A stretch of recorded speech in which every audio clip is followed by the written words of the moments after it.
Marcus Vale sat at the far end of the boardroom, the seat nobody wanted, and watched his wife decide he was no longer necessary. He had built the ground beneath that table. She did not know it yet. Within 1 hour, 2 words would leave his phone, and everyone in that room would forget how to breathe. Before we go any further, if stories about quiet dignity meeting loud arrogance are the reason you're here, take a second to like this video and subscribe, because we tell these to the end, and this one earns its ending. And I'm curious where you're watching from tonight, so drop your city in the comments. Now let me take you back to how a man gets erased at his own company without anyone in the room realizing whose company it actually is. The office of Halden Group occupied 3 floors of a glass tower downtown, and on the highest of those floors, in a corner suite with a view that cost more than most people's homes, Diane Vale ran her empire. That was how she described it in interviews, her empire. She was 50, sharp as a blade that had never been asked to cut anything difficult, and she had spent 26 years married to a man she had slowly stopped seeing. Marcus was 54, 2 years her senior. He wore soft gray sweaters and drove a sedan that was 11 years old, and he spent his days, as far as the company knew, doing something vague and unimportant in a small office 2 floors below hers. He was listed on the internal directory as a consultant. No department, no title that meant anything. People nodded at him in the elevator the way you nod at furniture that has been moved to a new spot. That was exactly how Marcus wanted it, because the truth, the thing Diane had either forgotten or had never fully understood, was that Marcus Vale did not work for Halden Group. Halden Group worked for Marcus Vale. 28 years earlier, before the marriage, before the glass tower, Marcus had taken an inheritance from his father, a modest amount, and turned it into a holding structure. He was an architect by training, but his real gift was for the invisible architecture of ownership, the way beams and load points and foundations could be arranged so that the whole weight of a thing rested on a single quiet point that no one ever looked at. He had built Halden that way. He had funded its first 3 years. When it nearly collapsed in its 4th, he had quietly recapitalized it through a private trust, and in exchange, he had taken something the young, ambitious executives around him thought was boring paperwork.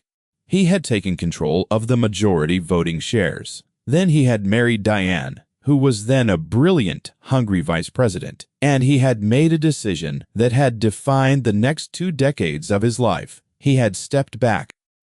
He had let her run it. He had let her have the office and the title and the interviews because he loved her and because he believed that a marriage was a partnership and that it did not matter which partner stood in the light. He had signed his controlling interest into a trust with a simple mechanism, and then he had gone quiet, content to be the man in the gray sweater, content to be underestimated, because being underestimated by the person you trust most is not humiliation. It is safety. He had been wrong about the safety. The man now sitting to Diane's right at the head of the table was named Julian Reyes. He was 38, handsome in the practiced way of people who have never had to develop anything else, and he had joined Halden 18 months ago as Chief Strategy Officer. He wore suits that fit like they had grown on him. He laughed at the right moments, and he touched Diane's forearm when he made a point. And for the last 6 months, Marcus had watched the 2 of them return from lunches that ran long, watched the way Diane's laugh had changed, watched the small betrayals accumulate like water finding a crack. He had said nothing. He had waited. Marcus Vale was a man who understood foundations, and he knew that you do not confront a crack. You wait to see if it becomes a fault line, and then you decide whether the building can be saved. This morning, he had received an email, not from Diane, from the corporate secretary, a polite woman named Ellen, who had worked at Halden for 19 years. The email invited Marcus Vale, consultant, to attend a special session of the board of directors at 10 o'clock. The subject line said restructuring. Marcus had read it twice, and then he had made himself a cup of coffee And then he had opened a drawer in his desk and looked at a plain white envelope that had been sitting there unopened by anyone but him for a very long time.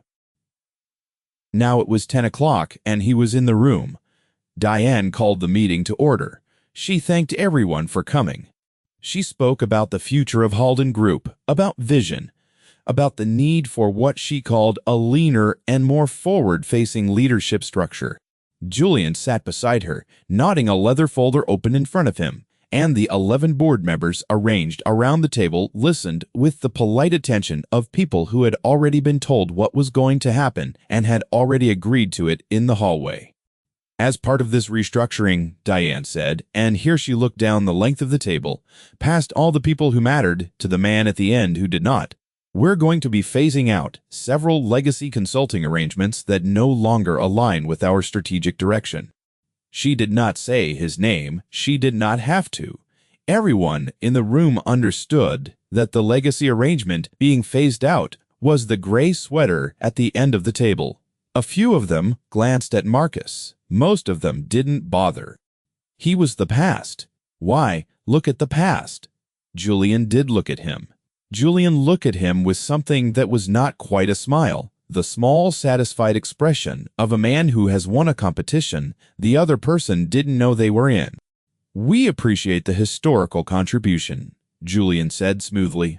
"But the market's moving fast, and frankly, we need people around this table who can keep pace. No offense intended, Marcus. It's just business." There was a soft ripple of that sound people make when they are agreeing with cruelty but want to seem too dignified to laugh at it. Marcus felt it land. 26 years of marriage, and his wife sat 6 feet from the man who had just called him obsolete, and she said nothing. She looked at the table. She looked at her notes. She looked anywhere but at him. That was the moment. Not the insult. The silence beside it, the silence of the person who was supposed to defend him and had decided somewhere in the last 6 months that he was not worth the effort of a single word. Let me pause here, because I want you to sit with this the way Marcus did. Imagine building something with your own hands, funding it when it was dying, and then loving someone so much that you let them take all the credit for keeping it alive. And then imagine that same person sitting across a table while a stranger calls you worthless and choosing to study her own fingernails rather than say your name. That is the wound. Everything that follows comes from that wound. Stay with me. Marcus did not raise his voice. He had never once in his life raised his voice in that building. He reached into the inside pocket of his gray sweater's jacket and he took out his phone and he began to type. Diane saw the movement and something crossed her face, an irritation, the look you give a child who has taken out a toy during church. "Marcus," she said, and it was the first time she had said his name all morning. "Is there something more pressing than your own transition out of the company?" A few of them did laugh at that. Julian smiled openly. Now, Marcus looked up. His face was calm. It was the calmest face in the room, and calm, in a room full of people preparing to celebrate, is the most unsettling thing there is. "No," he said, "there's nothing more pressing. I'm just sending a message. It'll only take a moment." He looked back down and finished typing. The message went to 2 people. It said simply, 2 words. He put the phone face down on the table, and he folded his hands over it, and he waited. Diane, annoyed, moved to continue the meeting. She began to describe the timeline for what she called the transition. She talked about severance, which was a word Marcus found genuinely funny, because you cannot pay severance to a man who owns the company that is trying to fire him. He did not laugh. He let her talk. He watched the door. Diane never suspected a thing, because Diane had spent 26 years believing the story she told at dinner parties. The story where she was the self-made queen, and Marcus was the sweet, harmless man she had generously kept around out of loyalty. She believed that story so completely that she had stopped checking whether it was true. This is the flaw in arrogant people. They do not audit their own assumptions, because to them, an assumption they hold is simply reality. Diane did not know who owned Halden Group, because it had never occurred to her that it could be anyone but her. The 2 words Marcus had sent went to 2 phones. The first belonged to a man named Harrison Cole. Harrison was 71, silver-haired, the kind of lawyer who had stopped taking new clients 30 years ago because the 3 he had were enough to fill a lifetime. He had drafted the original trust structure of Halden Group with Marcus a quarter-century earlier. He was, at that moment, sitting in his car in the parking garage of the very building they were in, because Marcus had asked him 3 days ago to be nearby this morning, just in case. Harrison read the 2 words, and he set down his coffee, and he got out of the car. The second phone belonged to Ellen, the corporate secretary, the one who had sent the meeting invitation. Ellen had worked at Halden for 19 years, and in that time she was one of, perhaps, 2 people in the entire company who knew the truth, because it was her job to know where the documents were. When Ellen read the 2 words, she closed her laptop, picked up a slim folder she had prepared and kept in her bottom drawer for exactly this contingency, and she rose from her desk outside the boardroom and walked to the door. The 2 words were these: open it. Ellen opened the door. She walked into the boardroom, and every head turned, because Ellen did not interrupt meetings. Ellen was the person who guarded meetings from interruption. Diane frowned.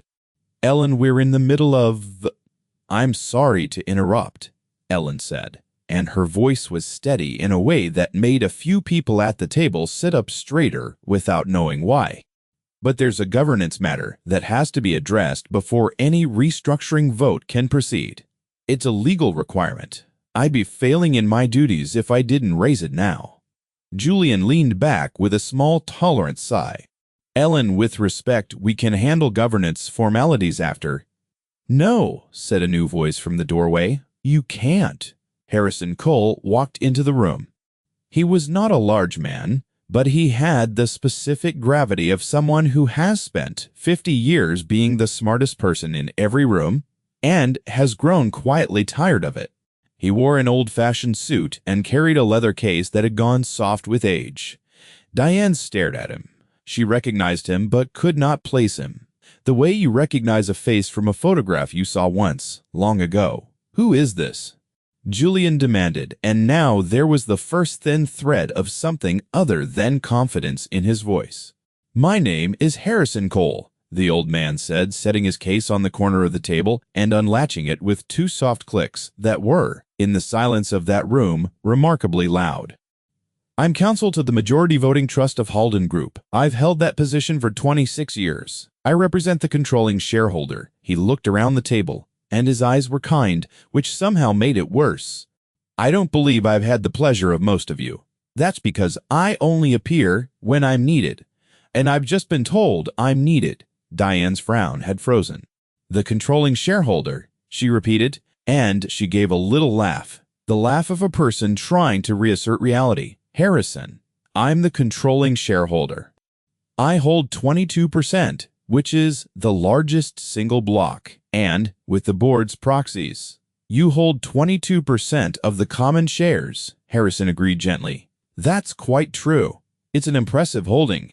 But Halden Group has 2 classes of stock. Mrs. Vale, it always has. The common shares, which trade and vote in the ordinary way, and the founders' class. Class A voting shares. There are 100 of them. They have never traded. They have never moved.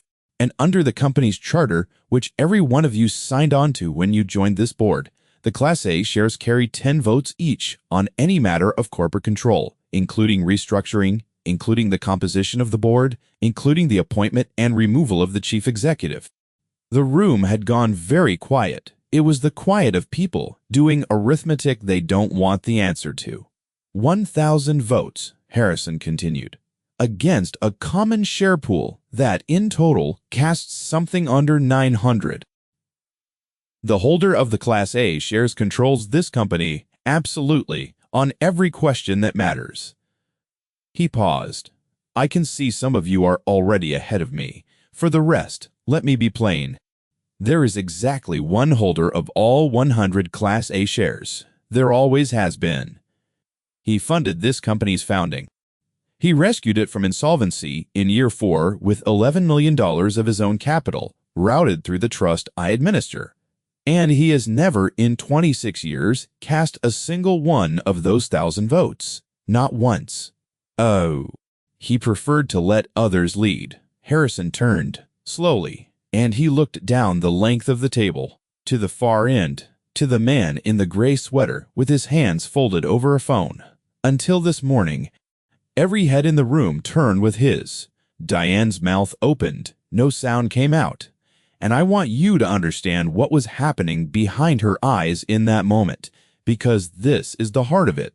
She was not simply learning a fact about stock. She was watching 24 years of her own story dismantle itself in real time. Every dinner party, every interview, every moment, she had described herself as self-made. Every private thought in which she had pitied the harmless man she'd married, all of it was collapsing, and standing in the rubble was a truth she had walked past every single morning in the elevator and never once looked at. "Marcus," she said. It came out as barely more than breath. Marcus lifted his phone off the table and put it back in his pocket. He stood, unhurried, and he buttoned his soft gray jacket, and for the first time that morning, everyone in the room was looking at him, and none of them were looking away. "I'd like to say a few things," Marcus said, "before we vote. And we are going to vote. Just not on the question you thought." He walked, slowly, along the length of the table. He did not raise his voice. He never would. 26 years ago, I built this. Not the brand, not the name, the thing underneath the name, the ownership structure that has kept this company alive through 2 recessions and one very bad decision in 2011 that I quietly cleaned up and never told any of you about. He stopped behind Julian's chair, but he did not look at Julian. He looked at the table. I could have run it. I was asked to. Instead, I married a woman I believed was the best executive I had ever met, and I gave her the company to lead, and I stepped into the background because I did not need the light. I thought that was the greatest gift I could give a person. To hold something up from underneath so that they could stand on it and be seen. He was quiet for a moment. I still think it might be. But I've learned this morning that a gift like that can only be given to someone who knows how to receive it. He turned now to Diane. She was very pale. I've watched a lot this year, Diane. I've watched you and Mr. Dist. Yaz come back late from lunches. I've watched you laugh at things you never used to laugh at. I want to be clear that I'm not standing here because of that. A marriage can survive a great deal, and I might even have forgiven that in time if I'd been asked. I'm not standing here because you fell out of love with me. He let the words settle. I'm standing here because of the silence. This morning, a man I've never done a single wrong thing to called me obsolete in front of this whole room, and he called me worthless, and he did it to my face, and you looked at your fingernails. You didn't say my name. In 26 years of marriage, when it cost you exactly 1 sentence to defend me, you spent your silence on him instead. You could have heard a pin drop. This is the moral mirror. The moment the person who wielded contempt is forced to see it reflected back with perfect clarity, and there is nowhere to look and nothing to say, because everything that could be said would only make it truer. Julian, to his credit, or his ruin, tried. "Now, hold on," Julian said, standing, a hand raised, reaching for the authority he'd worn so easily an hour ago. "I don't know what kind of stunt this is, but this is a functioning board, and I'm the chief strategy officer, and you're an employee," Marcus said. And it was the first thing he'd said all morning with any edge at all, and the edge was not loud, it was cold. "You've been an employee for 18 months. You will be an employee for approximately 4 more minutes. Sit down, Mr. Reyes. You've spent the year sitting very comfortably in a chair you thought was yours. Enjoy the last of it." Julian sat down. Harrison stepped forward and laid a single sheet of paper on the table in front of Diane. "This is a written resolution of the holder of the Class A voting shares," he said. "It's already signed. It's already valid. But, Mr. Saad—" Vale asked that it be read aloud so that there could be no confusion later about what was decided or by whom. He looked at Marcus. Marcus nodded. Harrison read. Effective immediately. The following actions are taken by the majority voting interest of Halden Group. 1. The proposed restructuring resolution is withdrawn and denied. 2. The employment of Julian Reyes as Chief Strategy Officer is terminated for cause being a documented and undisclosed conflict of interest with the Chief Executive Officer in violation of the company's ethics policy, which he himself signed. A small sound went around the table. 3. The position of Chief Executive Officer is placed under review, effective at the close of this meeting, pending a determination of fitness and conduct. Diane made a small broken sound. Marcus held up his hand. Stop, he said, and Harrison stopped. Marcus was looking at his wife, and something in his face had changed, some of the coldness gone out of it, replaced by something older and more tired and more human. I don't want to do the third one, he said quietly. Not the way it's written. The room did not understand. Diane did not understand.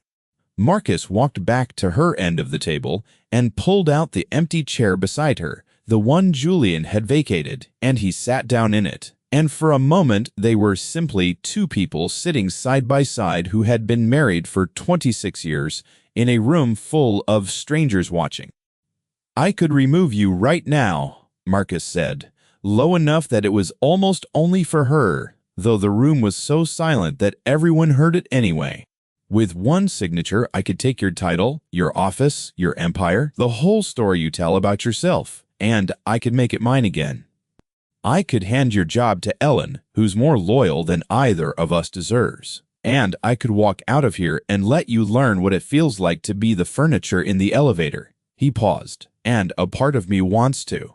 I won't pretend it doesn't. This morning, I wanted to very badly. Then do it, Diane whispered, and it was strange, but there was no defiance in it. There was almost relief. You'd be within your rights. I know that now. Marcus, her voice broke. I didn't know. I genuinely didn't know. That's the whole problem, Marcus said, not unkindly. You didn't know because you never once wondered.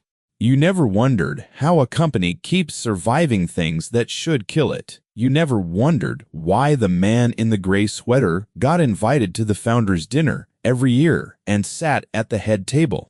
You never wondered why Harrison Cole, who you couldn't even place, sends you a birthday card. You built a story where you were the only architect, and you lived in it so completely that the actual architect became invisible to you. Even at the same table, even in the same bed. He stood back up.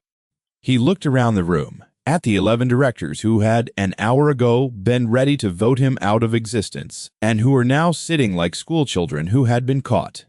Here is what's going to happen, Marcus said, and his voice returned to its calm register, the voice of a man who has thought about foundations his whole life and knows exactly which points bear the weight. The restructuring is dead, Mr. Gray.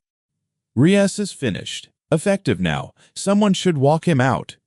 Ellen, would you arrange that? Ellen nodded. Julian did not move. He had the gray look of a man who has just understood that the ground he was standing on was never his. As for the position of Chief Executive Officer, Marcus looked down at Diane. I'm not removing you today. I'm suspending the resolution, not tearing it up, suspending it. Which means it lives in Harrison's case, signed and ready, for exactly as long as I choose to leave it there. Diane looked up at him. You'll continue to run this company, Marcus said. But you'll run it knowing what you now know, and you'll run it knowing that the man you decided was obsolete is the reason you get to keep running it at all. You wanted a leaner, more forward-facing leadership structure. Fine. Starting Monday, the structure will include weekly meetings between the Chief Executive Officer and the controlling shareholder, me, in the gray sweater. Because I'm done being invisible, Diane. Not for the power, for the dignity. A man should not have to own a company to be worth a single sentence from his own wife. But apparently, in this room, on this morning, he did. Now, let me step out of the room for a moment because there's a question I want to put to you before I tell you how the rest of it unfolded. What would you have done sitting in Marcus's chair, holding 1,000 votes in your pocket and 26 years of quiet love turned to ash? Would you have burned it all down? Would you have shown mercy? Tell me honestly in the comments because I think the answer says something about each of us. And if this story is holding you, take a second to like it and subscribe because the aftermath is where the real lesson lives. Now let me tell you what happened after the door closed. Julian Reyes was walked out of the building within the hour. His access badge was deactivated before he reached the lobby. He tried in the following weeks to make noise, to hint at wrongful termination, to imply through a lawyer that there was some story worth telling.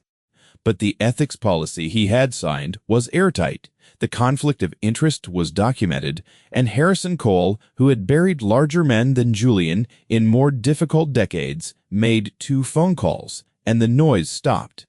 Julian moved to another city. He does not appear in this story again, because men like Julian never do. They are weather, not architecture. They pass through, they make a mess, and the building either stands or it doesn't, and it was never really about them. The board members scattered back to their offices in a chastened silence, each of them privately recalculating every dismissive thought they had ever had about the man in the gray sweater. Word moved through the company by the end of the day, the way it always does in whispers by the coffee machines. The consultant, the quiet one, he owns the whole thing. He always did. And the strange effect of that news was not fear, but a kind of collective embarrassment. 30 people simultaneously remembering every time they'd walked past Marcus Vale without seeing him. But the real story, the story that mattered, was not the company. It was the marriage. Because Marcus went home that night to the house he had also, it turned out, quietly owned outright for 2 decades. And Diane came home 2 hours after him, and they sat in a kitchen that had held 26 years of ordinary mornings. And they had the conversation they should have had 6 months ago, or a year ago, or maybe at the very beginning. Diane did not defend herself. That was, to Marcus, the first real sign of hope. The old Diane would have argued, would have found the angle, would have reframed her silence in the boardroom as something reasonable. Instead, she sat at the table and she cried. And then she told the truth, which was harder and rarer than crying. "I stopped seeing you," she said. "I don't know when it happened. Somewhere in the years. You got so quiet and I got so loud, and I told myself the story that I was carrying us, that I was the strong one, and every time you stepped back and let me shine, I read it as weakness instead of generosity. Julian saw me the way I wanted to be seen, as the queen, as the whole show, and you had stopped seeing me that way because you knew me too well, and I resented you for it. Noke. This morning, when he said those things about you, I didn't defend you because some ugly part of me agreed with him. I thought you were small." She looked up. "And it turns out I was married to the largest man in the room, and I spent years calling him small in my own head. Marcus, what do I even do with that?" "You could start by understanding why it happened," Marcus said. "It happened because I let it. I thought staying invisible was love, but invisibility isn't a gift you give someone. It's a test you set for them without telling them the rules, and then you're hurt when they fail it. I hid who I was for 20 years, and I told myself it was humility, and maybe some of it was, but some of it was fear. As long as you didn't know what I was worth, I never had to find out whether you'd love me for it, or in spite of it, or not at all. I never gave you the chance to choose me, knowing everything. I gave you a smaller version, and then I blamed you for loving him smaller. That is the thing about this story that I don't want you to miss. It would be easy and satisfying to make Diane the only villain, to let Marcus be pure and wronged and righteous. But Marcus was too honest for that, and so is any real story. The silence in the boardroom was hers.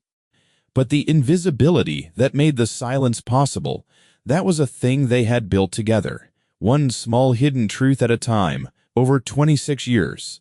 Poetic justice is not just about the guilty suffering. Sometimes it's about the innocent, finally admitting the part they played in their own erasure. They did not fix it that night. Real things don't fix in a night. Diane offered to resign, and Marcus told her not to, told her that a resignation would just be another performance, the dramatic gesture, standing in for the slow work.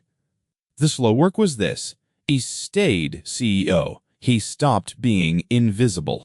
The Monday meetings happened, and the first few were stiff and painful. And then, somewhere around the second month, Marcus said something in one of them about a foundation issue in a proposed acquisition, some structural risk buried 3 layers deep in the deal that no one else had caught, and Diane looked at him across the table and saw, for the first time in years, the man she had married. Not the harmless man, not the small man, the architect, the one who saw the load points no one else could see. "You've been doing this the whole time," she said quietly, "haven't you? Watching, catching things, fixing them before anyone knew there was anything to fix." "For 26 years, Marcus said. "Why didn't you ever tell me?" "Because I wanted you to be the star," he said. "I just forgot that even the stars need to know. The sky is being held up by someone." The signed resolution stayed in Harrison Cole's leather case. Marcus never destroyed it, and Diane never asked him to. It sat there, a quiet reminder, not a threat, but a truth, that the power had always been his, and that his choosing not to use it was a gift he now gave openly instead of secretly. And there is something in that which I think is the whole point. The first time Marcus held the company up from underneath, he did it in the dark, and it nearly cost him everything, because a gift given in secret can be mistaken for weakness. The second time, he held it up in the light, where she could see him doing it, and this time it was a marriage instead of a trap. A year later, at the annual Founders' Dinner, Diane stood up to give the speech she gave every year, the one about vision and empire and self-made success. But this time, she set down her notes, and she told the room the true story. She told them about a young, hungry vice president who thought she built everything herself, and about a quiet man in a gray sweater who let her believe it because he loved her more than he loved being seen. She told them she had been wrong for 20 years about who was strong and who was small. And then she asked Marcus to stand, and for the first time in 26 years, the man who built Halden Group stood up in front of the company he owned and let them applaud him. And he did not enjoy it as much as you'd think, because he'd never wanted the applause. He'd only ever wanted the one sentence spoken at the one moment it mattered. And now, a year late, he finally had it. So here is the lesson I want to leave you with, and it cuts both ways, because the best ones always do. To the Dianes and the Julians of the world, the ones who measure people by their sweaters and their sedans and their titles, understand this. You have no idea whose ground you are standing on. The quietest person in the room is often the one holding it up, and contempt is a debt that always eventually comes due, and it comes due with interest. But to the Marcuses of the world, to the quiet ones, the ones who hold everything up from the shadows and call it love, hear this too. Do not hide your worth and then resent people for not finding it. Let yourself be seen. Give people the chance to choose you knowing exactly who you are, because dignity isn't something you earn by owning 1,000 votes. It's something you claim the first time you refuse to sit silently while someone tells you you're worth nothing. Marcus sent 2 words that morning: open it. And the door that opened was never really the boardroom door. It was the door on 26 years of hiding. Sometimes the most powerful thing a quiet man can do is finally let himself be known. If this story moved you, do me a favor and let me know in the comments what you would have done in Marcus's place, mercy or justice, and tell me where you're watching from. Like this video, subscribe if you're new, because we tell these stories all the way to the end, and there's always another one waiting. Until then, remember, never measure a person by the room's opinion of them. The room is almost always wrong. and be kind to the quiet ones. You never know whose ground you're standing on.